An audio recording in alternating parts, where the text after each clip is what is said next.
Com base no gráfico a seguir, que representa as curvas de solubilidade de 5 substâncias em água, analise as afirmativas, né? E foi dado a densidade da água a 10,50 graus Celsius, né? Que é 1 kg por litro. Então nós temos aqui 6 afirmações e a gente quer saber quais estão corretas, né? A questão padrão da SpaceX, né? De analisar as afirmações. Então a gente vai fazendo, né? O que é mais rápido e mais fácil de ser efetuado. Então na primeira está falando que a dissolução do nitrato de sódio em água é um processo endotérmico. Isso aqui é tranquilo de analisar. Só recordando, galera, quando a gente tem uma dissolução do tipo endotérmica, a curva de solubilidade ela é crescente, tá? Então, quem é o nitrato de sódio? O nitrato de sódio é o NaNO3. Então, perceba que aqui na curva, o nitrato de sódio ele tá subindo aqui, tá vendo? Então, sim, é um processo endotérmico, tá? A gente diz que é um sal com a dissolução endotérmica, beleza? Então, a gente poderia eliminar, no caso, a letra E, que não coloca 1 como certa, e nem a letra D, tá? Então a gente fica entre a letra A, B e C. Vamos ver o segundo aqui que se dá muito trabalho, ó. Na temperatura de 20 graus Celsius é possível solubilizar iguais quantidades de matéria em mol de nitrato de potássio e de cloreto de potássio em água. Bom, a gente vai ter que vir aqui no gráfico a 20 graus Celsius. Então quem seria o nitrato de potássio? O nitrato de potássio é o KNO3 e o cloreto de potássio é o KCl. Então se liga, ó, a 20 graus Celsius a gente tem que o máximo do KCl que eu consigo solubilizar tá aqui, e observem que cai no mesmo valor daqui do verdinho, que é o KNO3, o nitrato de potássio, tá vendo? Aqui vai passar a curva do cloreto de potássio e vai passar a curva do nitrato de potássio. Então, para ambos eu consigo colocar a mesma quantidade do soluto, né,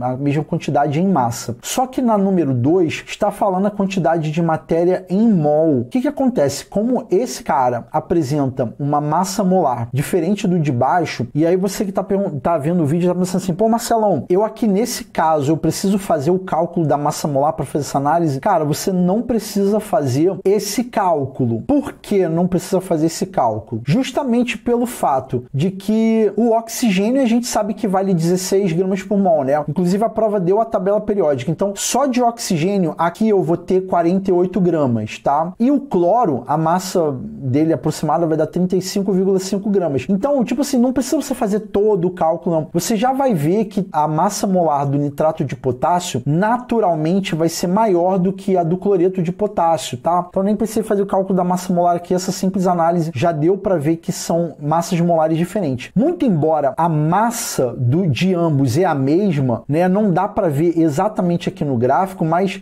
vamos botar que é mais ou menos, sei lá, eu tô chutando aqui, tá, gente? Que não dá para ver exatamente aqui. Mas vamos botar que é 33 gramas a cada 100 gramas de água. O que acontece? A quantidade de mols do nitrato de potássio em 33 gramas é diferente do cloreto de potássio, tá? Então eu vou ter quantidades diferentes e não iguais. Então, com base nisso, A2, né, qualquer afirmação que tenha A2 como certa, eu elimino. Então, ó, posso eliminar a letra A e a letra B. E aí eu tenho já a letra C como alternativa correta. Mas vamos continuar aqui fazendo a análise, ó. A3 envolve um pouquinho de cálculo aqui, eu vou deixar para depois. Aí a 4 diz assim, olha, a dissolução de uma amostra de sulfato de sério 3 em uma quantidade adequada de água, de forma a se obter uma solução insaturada, forma uma mistura homogênea com maior temperatura de ebulição em relação à água pura. Galera, isso daqui tá certo, tá? Então, na nossa alternativa que a gente marcou, a 4 tem que estar aparecendo como certa, ó. Perceba que a 4 aqui aparece, tá vendo? A 3 eu ainda não fiz o cálculo, mas ó, a 1 a gente já analisou, a 2 a gente já analisou, a 4 a gente acabou de analisar, e aí só explicando por que a 4 tá certo. Galera, toda vez que a gente faz a adição de um soluto não volátil, né, a um determinado solvente, então a temperatura de ebulição aumenta, tá? Então, só para vocês terem um comparativo, então a temperatura de ebulição da água pura comparado com uma solução obtida após eu acrescentar um determinado soluto não volátil, isso pode ser qualquer sal, tá, gente? O que vai acontecer? A gente vai ter uma temperatura de ebulição maior do que comparado em água pura. Isso a gente estuda em propriedades coligativas das soluções, beleza? Mas ó, lembrando, a adição de um soluto não volátil, tá, pessoal? É importante isso. Como todos eles aqui são sais, e sais a gente tem ligação do tipo iônica, então eles vão estar no estado sólido em temperatura ambiente, beleza? Enfim, então continuando aqui, a número 5 aparentemente não envolve cálculo, é mais conceito. conceito, ó, dissolvendo-se completamente 1 mol de cada um dos 5 sais mencionados no gráfico em 5 amostras de água de mesmo volume, de forma que cada amostra de água recebesse apenas um dos sais, obter-se-iam 5 soluções com igual pressão de vapor a uma mesma temperatura. Galera, isso aqui tá errado. A gente sabe que para cada sal você vai ter fórmulas diferentes, as massas de cada sal que você consegue colocar, né, em uma mesma temperatura, que é a condicional aqui da análise da 5, vão ser quantidades, né, de massa diferentes, então isso vai ocasionar número de mols diferentes, e aí esses sais depois eles vão sofrer dissociação, você vai ter lá os íons, então tudo isso se resume à questão de que você vai ter concentrações diferentes lá naquelas soluções, então não tem como ter igual pressão de vapor, tá? Então a 5 está errada. Ó, a 3 aqui tá dizendo que a 5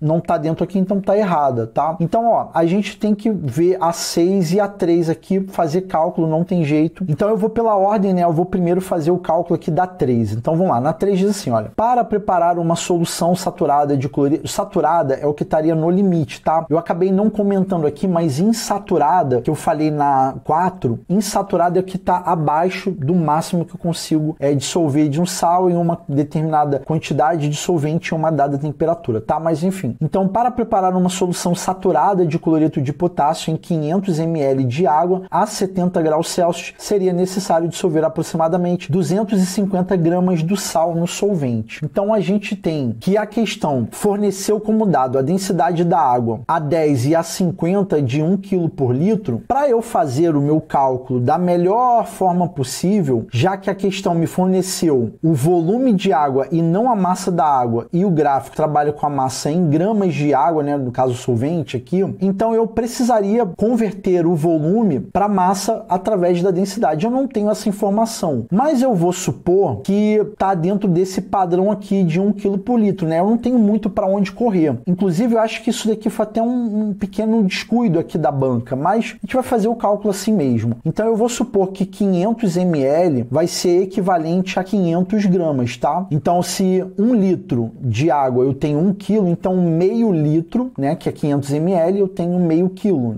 que é 500 gramas. Então eu vou fazer, né, o meu cálculo considerando que 500 ml de água vem ser equivalente a 500 gramas de água, beleza? Então na temperatura de 70 graus Celsius, e o cloreto de potássio a gente já tinha comentado que é o KCl, então na temperatura de 70 graus Celsius, o cloreto de potássio, ó, tá nesse ponto aqui, que em relação ao eixo Y, que me dá a massa do soluto em gramas por 100 gramas de água, então no caso aqui vai ser 50, então ó, preste atenção, eu teria 50 gramas de KCl a cada 100 gramas de água, né, que é o referencial aqui do gráfico. Então aqui eu vou colocar 100 gramas de água, H2O. Lembrando que esse cálculo está sendo feito na temperatura de 70 graus Celsius, que é o meu referencial aqui. Então a gente está trabalhando com 500 gramas de água, né, então em 500 gramas de água, o máximo que eu consigo colocar, o máximo, aí fazendo essa regra de 3 aqui, ó, eu posso simplificar a proporção de 1 para 5, então x vezes 1 é igual a x, 50 vezes 5 vai dar 250 gramas de KCl, né, de cloreto de potássio. Então aqui, ó, ele está falando, ó, seria necessário dissolver aproximadamente 250 gramas de sal no solvente, né, tá certinho aqui, supondo que 500 ml de água naquela temperatura seja 500 gramas também. Como a questão trabalhou aproximadamente, até deu uma aliviada aqui, então a 3 está certinho ali, né, a gente acabou de fazer o cálculo que é 250 gramas, tá, então a 3 está certa, e aí eu não sei se você que está vendo o vídeo está percebendo que essa questão eu nem precisei fazer cálculo, né, eu já cheguei na alternativa correta sem fazer cálculo. E por que eu estou fazendo o cálculo? Né? Naturalmente para todo mundo ver de onde que sai, porque tá certo e tal, mas a princípio a resolução já acabou há muito tempo. Mas vamos fazer o cálculo da 6 aqui, ó. Por que a 6 está certo? Uma solução saturada, mais uma vez, está no limite, né, de nitrato de potássio na 50 graus Celsius. Quem é o nitrato de potássio? É o KNO3. Deve apresentar a concentração de aproximadamente 8 mol por litro. Então vamos lá. A temperatura é de 50 graus Celsius. Então a 50 graus Celsius, qual é a quantidade máxima do KNO3 que eu consigo dissolver em 100 gramas de água? Então aqui vai bater aqui, ó, nesse ponto, seria o que? Em relação ao eixo Y, 80 gramas de soluto a cada 100 gramas de água. Então vamos lá, ó. Então a 50 graus Celsius eu consigo dissolver 80 gramas de soluto, tá? De KNO3 a cada 100 gramas de água. Aí beleza, a gente tá falando de uma solução em concentração em mol por litro, tá? Então como o meu referencial é litro, e aqui eu tenho, ó, gramas do soluto por gramas de água. Aí aqui a gente tem um outro problema aqui, que a SpaceX ela deveria ter comentado alguma coisa a respeito assim,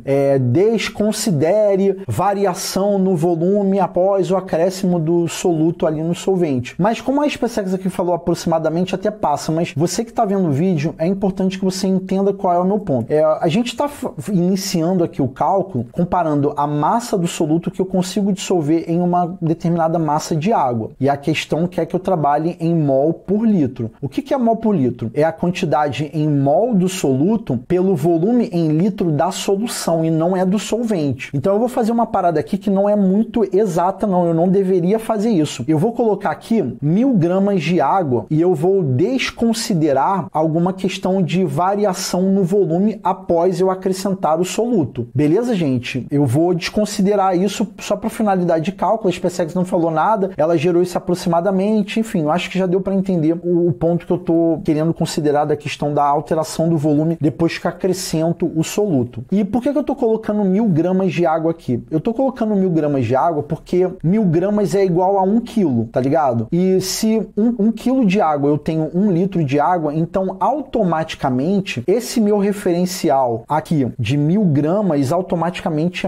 é um litro de água, né? E aí eu tô associando erroneamente, mas não tem como fazer o cálculo de outra forma, eu tô relacionando com 1 litro de solução, tá? Mas enfim, então aqui a gente pode simplificar, né, a proporção de 1 para 10 e multiplicar cruzado. Então 1 vezes x é igual a x, aí a gente tem aqui 80 vezes 10 vai dar 800 gramas de KNO3, beleza? Isso daqui proporcional a 1 quilo de água, né, que é 1000 gramas, e automaticamente a cada 1 litro de solução, né?